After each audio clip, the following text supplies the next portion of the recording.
अमृत भारत योजनेअंतर्गत संपूर्ण भारतात एकाच वेळी 554 रेल्वे स्टेशनचे व 1500 अंडर बायपास ओव्हरब्रिजचे ऑनलाईन उद्घाटन पंतप्रधान नरेंद्र मोदी सह रेल्वे मंत्री वैष्णवजी यांच्या हस्ते करण्यात आले।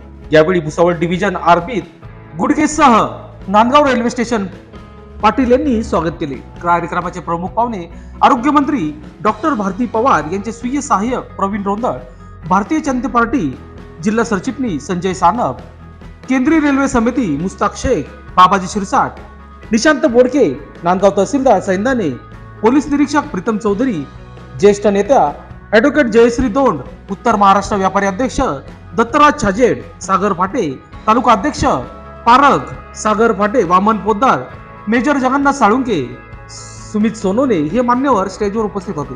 नांदगाव शहरातील नवलौकिक संबंधित समजली जाणारी शाळा वैजनाथ जिजाजी हायस्कूलचे विद्यार्थ्यांनी आलेल्या पाहुण्यांचे देशभक्ती गीते सादर करून स्वागत केले।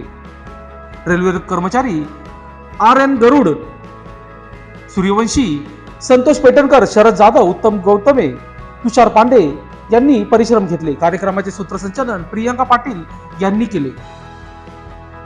लोकशास्त्र न्यूजसाठी नांदगाव प्रतिनिधी अनिल धामणे।